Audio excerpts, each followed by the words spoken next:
What does success look like for you? When will you know when you've gotten there?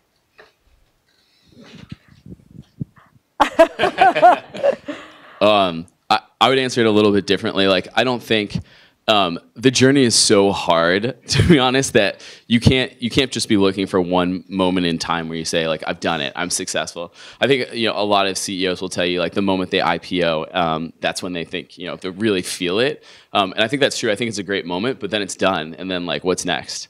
So I think, like, really to get through all of the hard times, because it will be very hard, you have to enjoy, like, every moment of it, every day, and all of the struggles. You have to want that after you, like, believe in what you're doing and enjoy the process. And so I'd say, like, yeah, there are very hard times, but every day I'd say, like, you want to make sure you're successful that day, and that's what will push you forward. And I wouldn't try to, like, look for one moment in time and just aspire to that, because that may not get you through all of the really tough times. So what was your goal today? My goal today is to inspire lots of Stanford students to go out there and start awesome companies and not worry about how many people tell you that you can't do it. But just, if you want to do it, go for it. And what you end up doing will probably be very different than what you started doing. But that's fine, and that's important, and that's how it should be. So who else wants to jump in? I think for us, success is very clear. What we're really trying to do is change the paradigm for how cancer is detected. So through that journey, we are building, actually, we've already built what will be the largest sequencing facility in the world by the amount of throughput. We're putting together the largest clinical trials that have ever been conducted in the history of medicine, and building an incredible team with disparate skill sets that have not come together very frequently before. And what we're trying to do is really, find cancer early when it's cured. When you can find cancer early in the stage 1 or 2 phase of the disease, it's possible to cure it by surgery and radiation. Most cancers are detected late stage, so at that point, it's typically palliative, and it's really not curable. And so what we're trying to do is entirely shift the paradigm of how cancer is screened for. And so you can imagine going eventually to your annual checkup and having a tube of blood drawn, and through an analysis of that blood, be able to tell, do you have cancer, yes or no? And if so, where is it in the body? Is it at a point in time when it can be locally treated?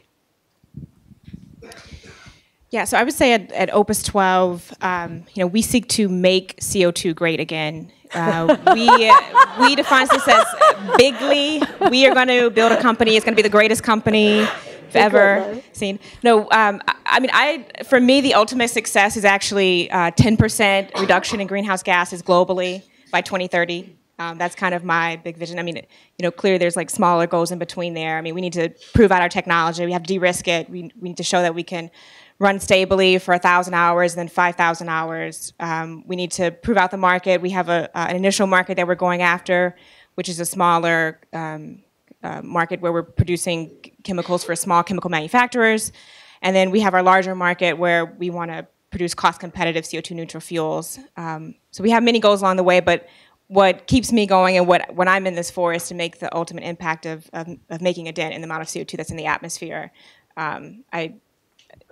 There might be more more profitable opportunities in kind of smaller markets, but for me, what drives me is impact. I really want to build this company to make an impact on climate change. So that's how we set our goals.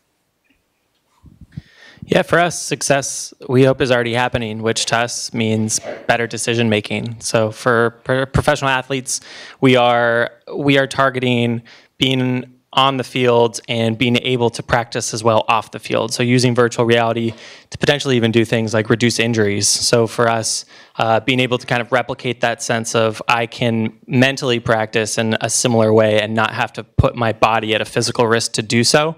To us, that's the dream, is to reduce that risk of injury for athletes and potentially have to be able to reduce practice time and help those athletes make better decisions off the field.